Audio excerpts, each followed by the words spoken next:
चलिए इधर ध्यान दीजिएगा। आज की हेडिंग है आपकी बंद। इंग्लिश में क्या बोलेंगे? बॉन्ड। बॉन्ड क्या होता है बेटा? आप देखते हैं कि जैसे हाइड्रोजन H2 में दो परमाणु है H और H, तो कहीं न कहीं किसी न किसी ऊर्जा या बल के द्वारा वो आपस में जुड़े हुए हैं। HCl है, वो भी जुड़ा हुआ है। कुछ भी ले लीजिए, NH3 ले लीजिए, H2 ले लीजिए, कोई भी अणु ले लीजिए, कहने का मतलब यही है कि अणु में परमाणु जिस आकर्षण बल के द्वारा जुड़े होते हैं या बंधे होते हैं, क्या कहलाता है? बंध कहलाता है। यह डिफिनीशन के रूप में लिखेंगे, अणु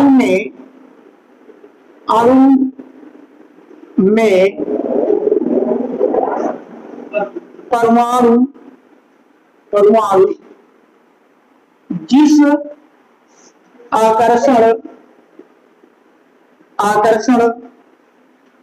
बल के द्वारा बंधे होते हैं या जुड़े होते हैं,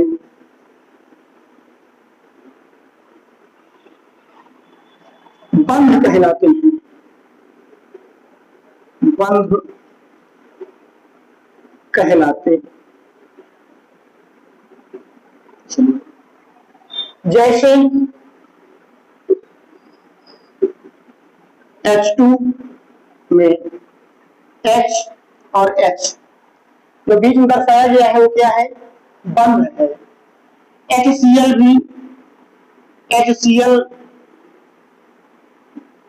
भी एक प्रकार के बंध से बंधा हुआ है।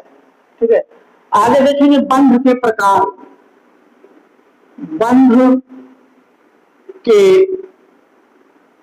प्रकार, टाइप्स ऑफ बॉन्ड। बोलेंगे बंध मुख्य रूप से तीन प्रकार के होते हैं। बंध मुख्य रूप से तीन प्रकार के होते हैं।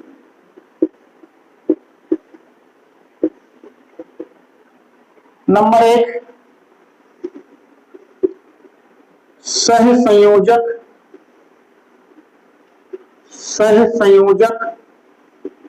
बंध।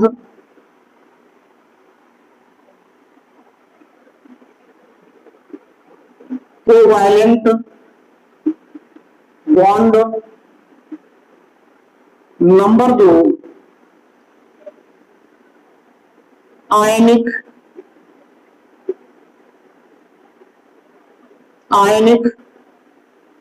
या विद्युत संयोजी बंध। बोलेंगे आयोनिक या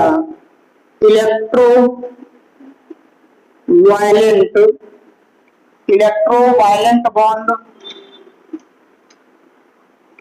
तीसरा होता है उपसहसंयोजी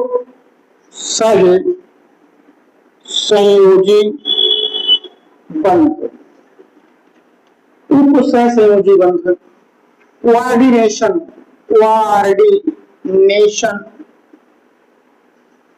बॉन्ड। इसके बाद पहली हेडिंग डालेंगे सहसंयोजक बंध या सहसंयोजी बंध। सहसंयोजी या सहसंयोजक बंध।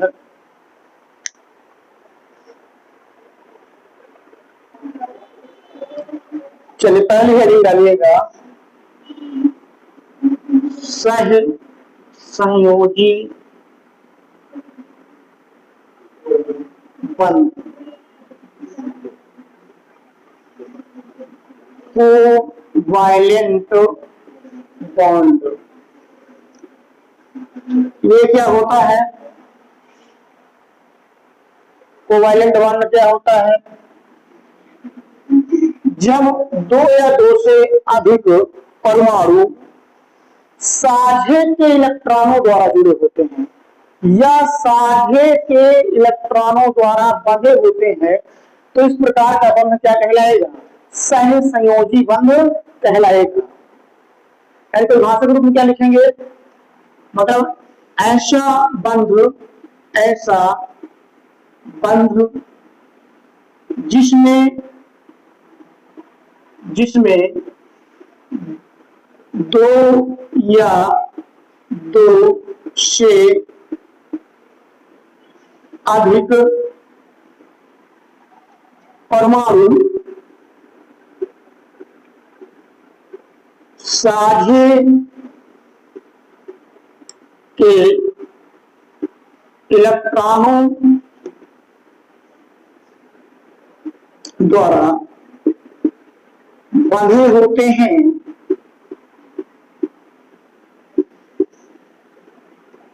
तो इसे सहसंयोजी बंध कहते हैं। तो इसे सहसंयोजी बंध कहते ठीक है। अब देखिए, साझे इलेक्ट्रॉनों के द्वारा इन बंधों को अलग अलग प्रकार में डिवाइड किया गया है। वे जैसे एक इलेक्ट्रॉनों का साझा करते हैं तो एकल सहसंयोजी, दो इलेक्ट्रॉनों का साझा करते हैं तो द्विसहसंयोजी, और तीन इलेक्ट्रॉनों का साझा करते हैं तो त्रिसहसंयोजी बंध कहलाएंगे। जरा पहले नंबर पे हम डालेंगे, इसके मान लीजिए कहेंगे सहसंयोजी बंध तीन प्रकार के होते हैं। सहसंयोजी बंध तीन प्रकार के होते हैं। नंबर एक, एकल सहसंयोजी बंध। एकल सहसंयोजी बंध। Single covalent bond. Single covalent bond क्या होगी भैया? इसकी परिभाषा क्या बोल सकते हैं इसको?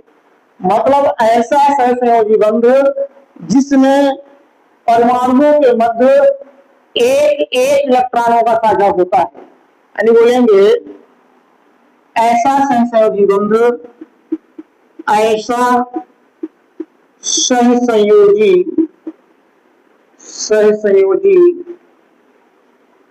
बंध जिसमें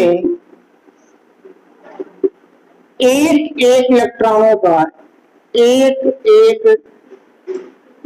इलेक्ट्रॉनों का साझा होता है,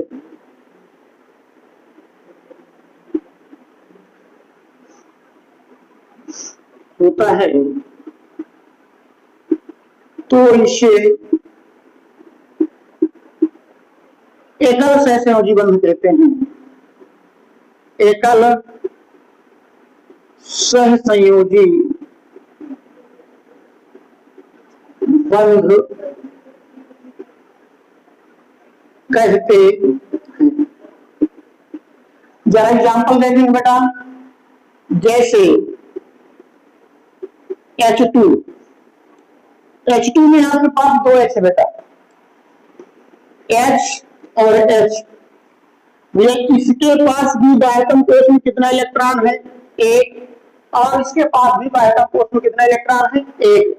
एक इलेक्ट्रॉन होता ही है।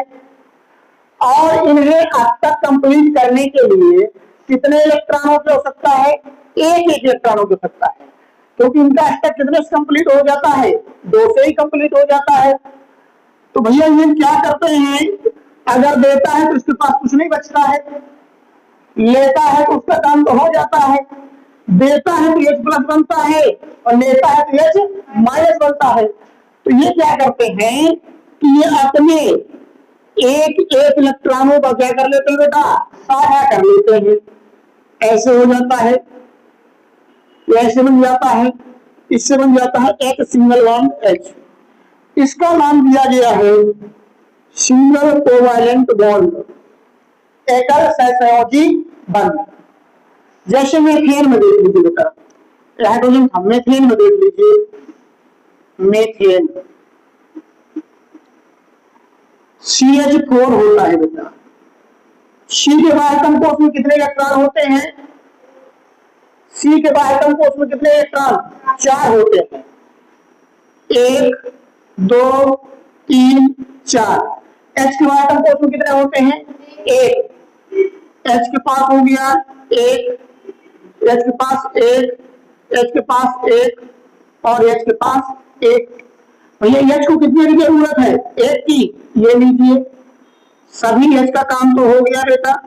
अब कार्बन को कितने की जरूरत है, 4 है। आज तक कंप्लीट करने के लिए कितने चाहिए, 8 होने चाहिए। तो चारों से एक एक का साझा कर लेता है, चारों से एक एक का साझा कर लेता है और क्या बना लेता है, CH4। तो ये चार के चारों कैसे बंध है, एकल सहसंयोजक बंध है बेटा। ये किस में पाए जाएंगे, एल्केन में पाए जाएंगे, एल्केन के भी उत्पन्न में पाए जाएंगे।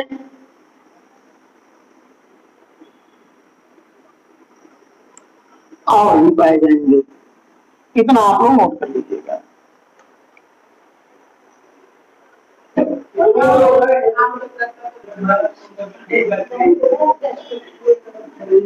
द्विसहसंयोजी बंध, डबल कोवैलेंट बॉन्ड। तीसरा है त्रिसहसंयोजी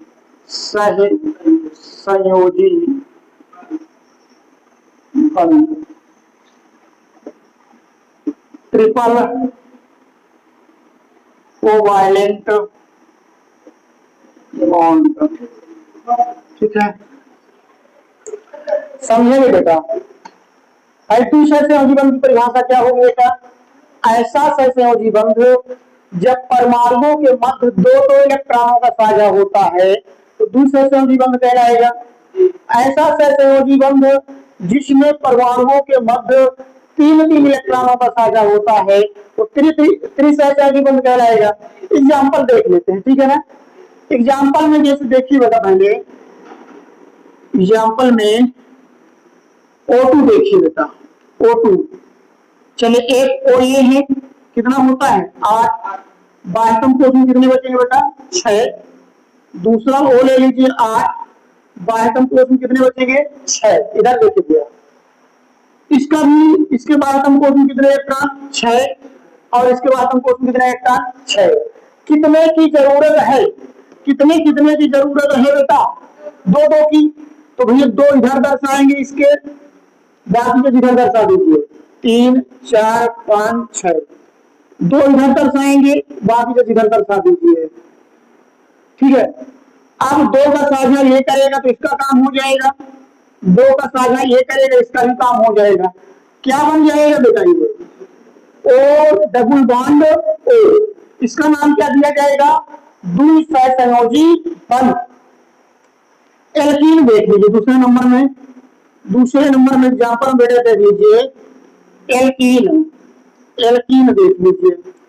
एल्कीन जैसे C2H4, C2H4 देखिए, यहां पे कार्बन के पास कितने इलेक्ट्रॉन होते हैं बेटा एटम कोष में, 4। आवश्यकता कितने की, 4 की। 2 इधर दर्शा दीजिए। हाइड्रोजन कितने हैं, 4, एक इधर, एक इधर, एक इधर और एक इधर, 1 1 1 1, 3 हो गया कार्बन, 4 हो गया, 3 हो गया, 4 हो गया। पहले हाइड्रोजन कंप्लीट करेंगे भैया। यहां पे कैसा साझा हो गया, सिंगल बंध का, यहां भी सिंगल बंध का, यहाँ भी सिंगल बंध का और यहाँ भी सिंगल बंध का। कार्बन को चाहिए 4, तो देखिए ये वाला कार्बन क्या करेगा, 2 हाइड्रोजन के 2 इस कार्बन के, समझ पा रहे हैं बेटा, कितने हो गए, 4 ऑलरेडी हैं, 5 6 7 8 हो गए। इसी प्रकार ये कार्बन 1 2 4 और 4 2 6 2 8, यहां से 8 हो जाएंगे। यानी इसका फिगर हम कैसे बनाना चाहें, अगर बनाए तो